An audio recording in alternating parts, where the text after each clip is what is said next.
Viral হইতে যাই যে ভাইরাস হয়ে যাবে সেটা আসলে আমার জানা ছিল না। বর্ষা চৌধুরী আমাদের এই অনুষ্ঠানে গেস্ট ছিলেন। আমরা তাকে প্রশ্ন করেছিলাম আপনাকে নিয়ে, যে আসলে আপনার সাথে তার বিষয়টি কি। সে বলেছে সে আপনাকে নিয়ে কোনো কথা বলবে না, এবং আমরা বলেছি যে আপনি কেন তাকে নিয়ে কথা বলবেন না, না বলার কারণটি কি, কোনো ভীতিকর কোনো ব্যাপার আছে কিনা। সে বলছে না, এরকম কোনো ব্যাপার নেই। তা আমরা বললাম মুন্না খানের আমরা একটা লাইভ দেখলাম যেখানে আপনাকে সে বিভিন্ন অভিযোগ দিচ্ছে। তখন সে বললো সে লাইভটি করার পরে সে আমার কাছে ক্ষমা চেয়েছে।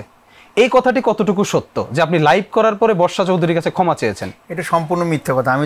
আমি তার সাথে লাইভ করার পরে এ যাবৎকালে তার সাথে কোনোদিন আমি কথা বলিনি। শুধু মাঝখানে আমার নাম্বারে অনেকবার SMS দেওয়ার পরে জাস্ট আমি ওইটা হাই হ্যালো রিপ্লাইটা দিচ্ছি, এবং সে কিন্তু কনফিডেন্টলি আমাকে বলেছে যে আপনি তার কাছে ক্ষমা চেয়েছেন। বললাম না তার সাথে আমি ক্ষমা চাই না, তবে আমি এটুই চাই যে সে তার মতো বাঁচুক, কারণ সে বাঁচতে চায়, সে তার মতো বাঁচুক আর আমি আমার মতো বাঁচি, এইটুকু। ওকে ওকে ওকে, আচ্ছা আমরা বুঝতে পেরেছি।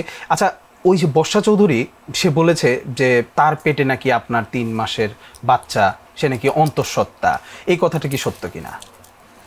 সেটা তো মিথ্যা, সেটা তো সে নিজের মুখেই বলছে যে আসলে এটা আমি রাগের মাথায় বলছি। আর সেটা যে নাই, তো এতদিন তো তাহলে 6 মাস হয়ে গেল। আমরা যেটাকে বলি বাংলা ভাষাতে পেট বড় হয়ে গেল, ঠিক আছে নি, এমন তো নাই কিছু, সেটা তো প্রমাণই হলো। সে রাগের মাথায় বলছে এগুলো।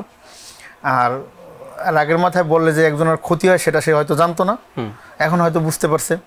তাই সে তার মতো বাঁচুক, কারণ তার ছেলে আছে, একটা বাচ্চা আছে, দুধের শিশু আছে, একটা মেয়ে আছে, আর একদিকে বিধবা, আর একদিকে অনেকগুলো কেস মামলা চলতে আছে। সে তার মতো বাঁচুক, আমি চাই এটাই। আচ্ছা, এই যে বর্ষা চৌধুরীর ঘটনায় আবার বলতে হয় যে আপনার সাথে তার যে ঘনিষ্ঠ সম্পর্কের বিষয়, সেটি সামাজিক যোগাযোগ মাধ্যমে খুব চড়াও করে প্রকাশ করে, এবং বিশেষ করে যখন আপনাদের ভেতরে একটি সমস্যা চলছে, যখন আমরা দেখছি সামাজিক যোগাযোগ মাধ্যমে, তখন ওরা বেশি করে সে বিষয়গুলো প্রকাশ করা শুরু করলো। বিশেষ করে আপনার একটি লাগেজ কাণ্ড আছে এই ঘটনায়, আপনার একটি লকেট কাণ্ড আছে এই ঘটনায়, আপনার একটি নেপাল ভ্রমণের টিকিটের ঘটনা আছে। আসলে ঘটনাগুলোর সমস্যাটা কোথায়, কেন, কিভাবে, আসলে কি আপনার সাথে তার কোনো সম্পর্ক ছিল কিনা? সম্পর্ক ছিল, একজন আর্টিস্টের সাথে যে সম্পর্ক একজন থাকা দরকার এরকম ছিল, একজন বন্ধুর সাথে একজন বান্ধবীর সম্পর্ক যেরকম থাকা দরকার এরকমই ছিল। এর বাইরে তার কোনো সম্পর্ক ছিল না। তার সাথে তো কোনো আমার পার্সোনাল কোনো সম্পর্ক ছিল না। তো সেই সম্পর্কটাকে পুঁজি করে যে সে আমাকে এত দূর নিয়ে যাবে বা এতটুকু করব বা এরকম পাবলিকের সামনে এতটুকু হ্যারাসমেন্ট করবে, সেটা আসলে আমার জানা ছিল না।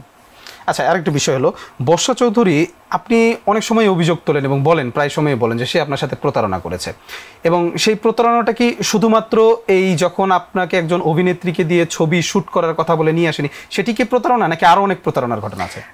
এখন পর্যন্ত বলেননি এমন কোনো প্রতারণা আছে? না না, আমি সবই পাবলিকের সামনে ক্লিয়ার করছি যে সে অভিনেত্রীকে নিয়ে শ্যুট করার কথা বলছে, এই কথা কই আমার কাছ থেকে টাকা নিছে, পেমেন্ট নিছে, এটা তো ক্লিয়ারই, এটা তো সবার কাছেই ক্লিয়ার। কারণ একজন বর্ষা চৌধুরীর সাথে মুন্না খান ফটোশুট করতে যাবে না? আপনার কি মনে হয় যাবো নাকি? এখন আপনি না না, আপনার কি মনে হয় একজন মুন্না খান কি বর্ষা চৌধুরীর সাথে ফটোশুট করতে যাইবো? কিন্তু মুন্না খান তো গিয়েছি, কিন্তু ওইটা পরিস্থিতির শিকার। যখন আপনি একটা বড় বাজারের যখন ফটোশুট আপনি করবেন, যখন একটা বড় বাজারের কাজ করবেন, তখন সেটা যদি হয় আউটডোরে হয়, সেটা যদি হয় কক্সবাজার, সেটা যদি হয় শ্রীমঙ্গল, সিলেট, তখন ওখান থেকে তো ফেরত আসা সম্ভব না। কারণ আপনার ক্যামেরা বুকিং, সব কিছু যেটাকে আমরা বলি প্রোডাকশনের যা লাগে সব বুকিং।